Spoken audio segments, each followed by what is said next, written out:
What is up, guys? Welcome back to another interview here on Fightful Overbooked. Today, we are sitting down with one of the hottest prospects in the European wrestling scene, Mr. Goldenboy Santos. How are you doing today, man? What's up, Corey? Thank you for having me. It's a great opportunity for me to be here sitting with you to talk about wrestling and, of course, to talk a little bit more of my recent undoings.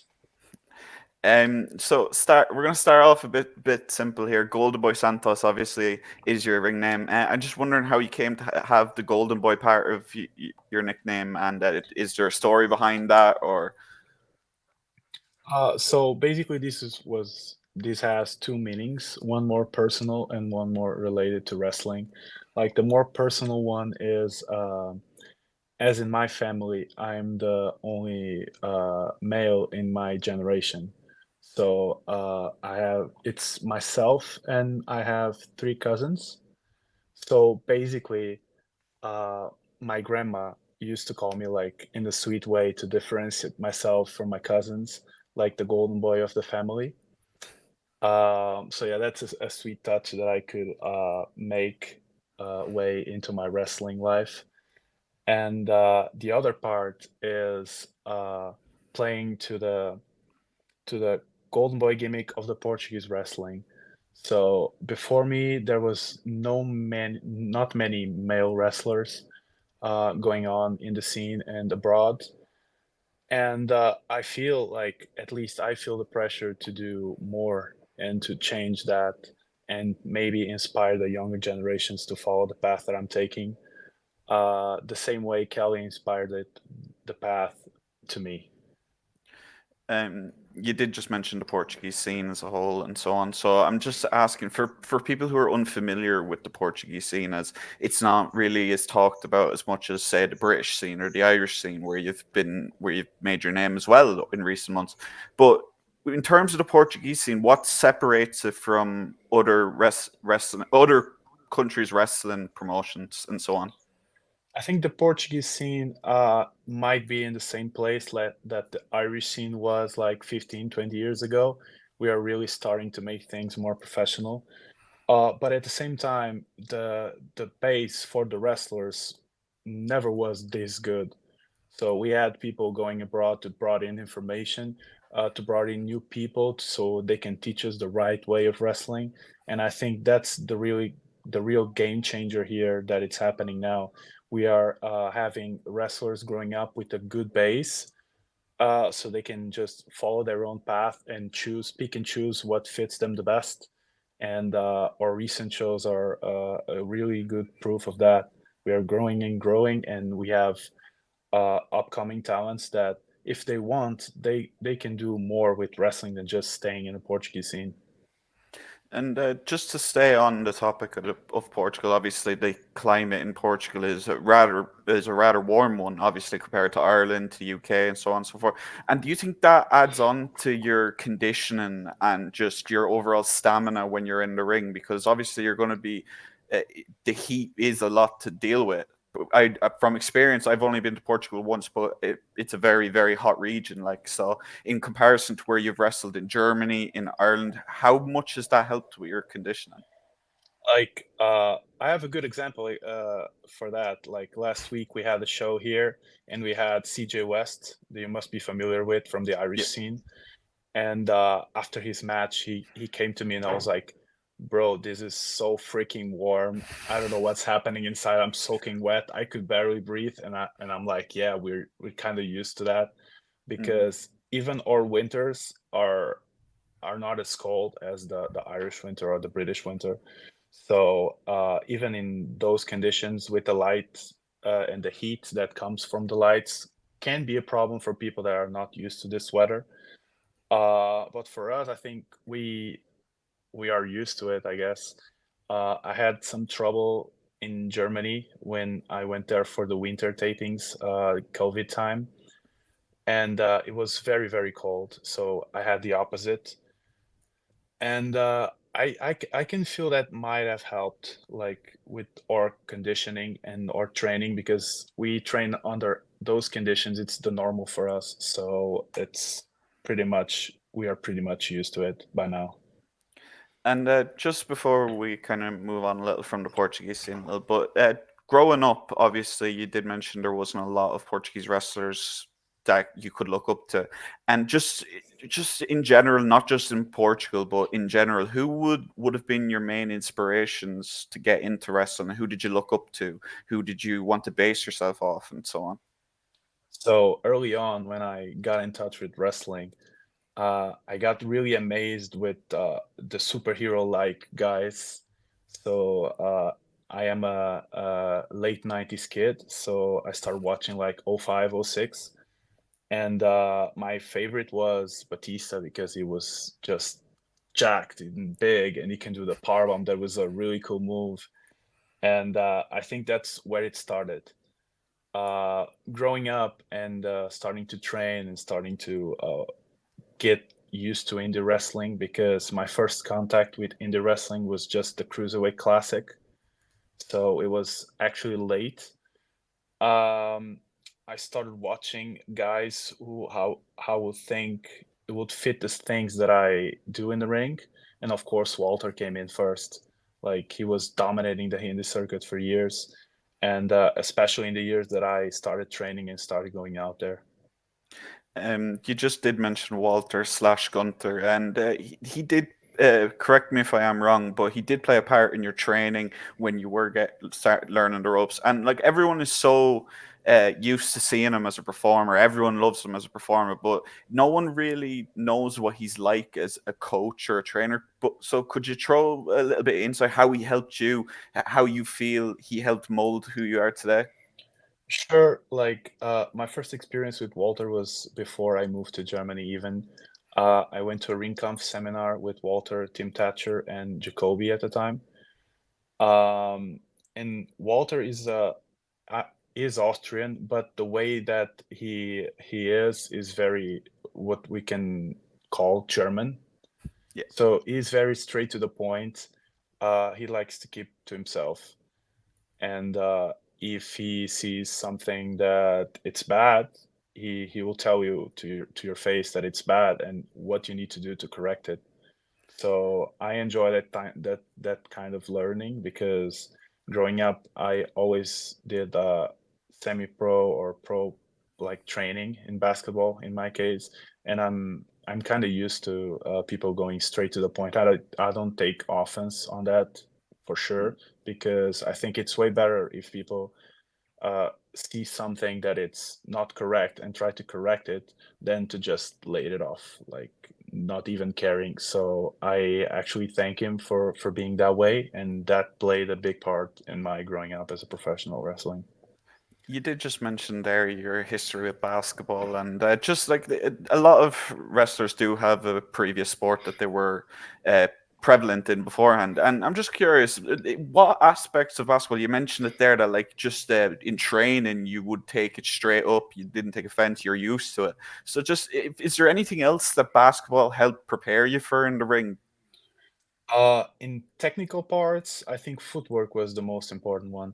Like the way I move in the ring can be smoother like in the beginning because I'm used to like uh being aware of how I place my feet or how the way I move, the space that I take. So that can really help, especially in the beginning. And the other thing is just I think it's the mentality because it's the more important thing. Like just get used to the grind because I think it can be a cliche, but it's kind of the truth. Like you go out there every day and you do what you have to do and you wait for the results. If you keep working, the results will eventually came, no matter what the time that it takes. Like if you put in the work and if you do your part every day, the results are gonna come. And just like moving on a little, just you've mentioned it a couple of times. WXW, it's almost become a second home for you, traveling to Germany and working the shows and so on. And I'm just wondering, like, for people who are unfamiliar with WXW, because while it's familiar to us over here in Europe, people in the US wouldn't be as familiar with it, but it does house some of the best talent in Europe at the moment. And just what are your goals in WXW? And what comes next for you there? Because you've been there for a while now, and it's I'm just curious what those goals look like now. For now, I'm planned to go there for the wild card show at 16 Carat Weekend, and I want to prove myself. I want to show my development to the WXW roster. I think I have something to prove because, as you told me, I was there for a while, and if you look at the papers, like being absolutely honest, I accomplished almost anything. Mhm. I was the Academy Cup holder for a while, then COVID hit, and after that, I kind of stagnated. So I think I have a chip on my shoulder to show how much I've developed, to show how much the experience that OTT gave me recently helped in my development as a wrestler. And I'm there to do what I do every place that I go is to show that I'm able to wrestle and to show my value as a wrestler. And you did just mention obviously your time in OTT, so just transition to that briefly. You did have a chance to work with two of the biggest names in OTT recently. You worked with Big Damo, and you did work with Sammy D, where you actually challenged for the OTT World Title. And just for in terms of working with OTT, and of course the local Rumble, that was another one that was a very good performance from you. Um, in terms of OTT, is that somewhere where you want to make an almost like a third home, considering you've got Portugal, you've got Germany with WXW, and you've connected with the Irish audience, so OTT, I feel like. So, is that something that's going to be more commonplace for you going forward? I don't want to make OTT like my third home. I want to make OTT my first home. I think I've accomplished everything that I could accomplish here in Portugal, and I feel like the way that I feel as a wrestler, as a performer, as a person when I go to Ireland, when I go to that locker room, when I go out to those fans, this is the happiest I've been, to be honest. Like I really enjoy to be in Ireland, and this is not a gimmick. Like I love being there, and I couldn't be thankful enough for the guys in the backstage, for Joe, and for the fans to give me such a warm welcome. And you did just like obviously you've been talking about it, and just being from Portugal and coming in to see the Irish scene. I spoke to Renzo Rose a little about what it was like being an Italian wrestler coming into the Irish scene, and just what that's like for you then, from a Portuguese perspective. Like, what differs in the Irish scene compared to back home? Uh, in technical terms, like they are ages above us. Of course, like they have probably one of the best trainings in Europe. Um, their students, you can see like they are show ready, like, very early. They move very well, everything they do has a purpose. They are proper good wrestlers early, and, they have the chance to work with the best talents, in the island in their promotion, so they can only, get better from there. So as a Portuguese, it's kinda unfair to talk about comparisons in that, like, but we are making our own way too, and I can see, like, in the last OTT camp, we had two Portuguese guys going there too. They did well. They had a match there. So that's where I always try to tell them: if we stay here, we're not gonna grow as much as we could if we go elsewhere. We need to search for better training. We need to search for more training, better opponents, so we can get better too.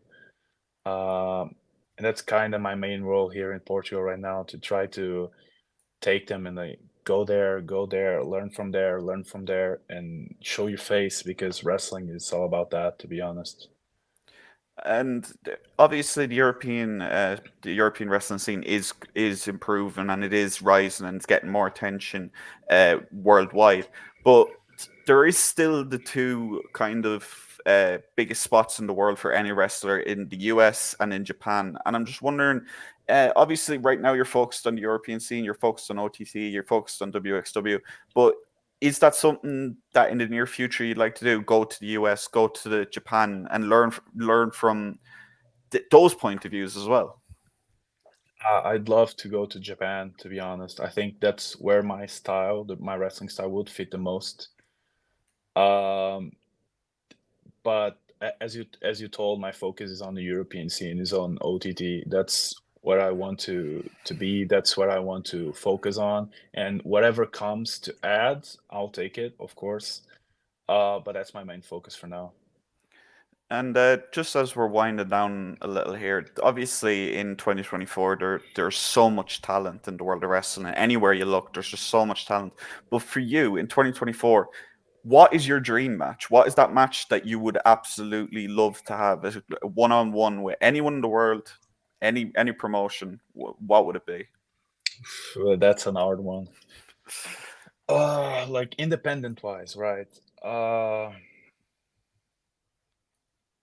I love to wrestle Luke Jacobs.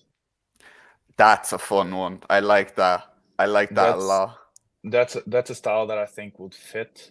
Hmm. Because we're both like we enjoy the strong style of wrestling. We enjoy the striking. We enjoy the big meaty man slapping meat. And also for two big guys, we're also very athletic. So I think that that can be a very fun match. um, And I think probably probably Ricky Knight Jr. too. I think. that's another fun one. You like the Rev Pro boys, do Yeah. you?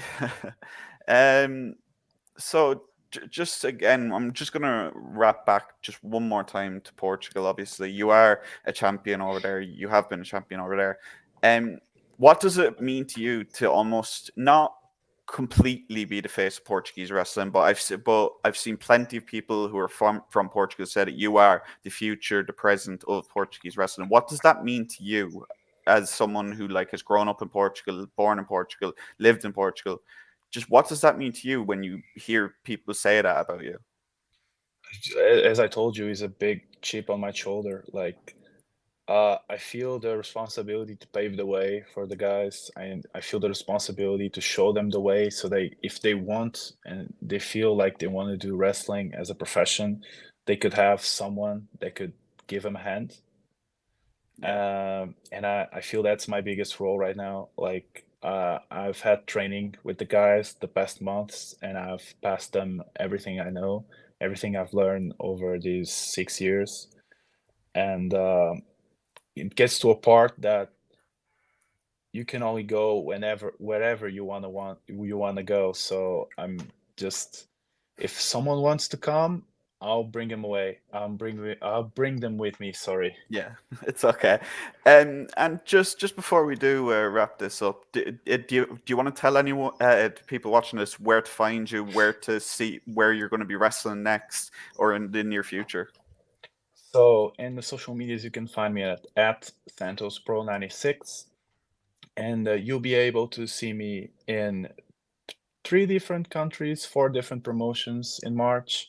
The only one that it's announced right now, it's 16 Carat Weekend, the Saturday at the Wildcard Show. But be be aware of my socials, so you can know where to find me next, at least in March. All right, guys, that's going to be the end of this interview. Do go follow Goldenboy Santos on social media. He is definitely going to be one to watch in the future. If you are new to Fightful Overbooked, make sure to like, subscribe, and check out all the other interviews that I've done. And yeah, guys, see you all in the next interview. Thank you, guys.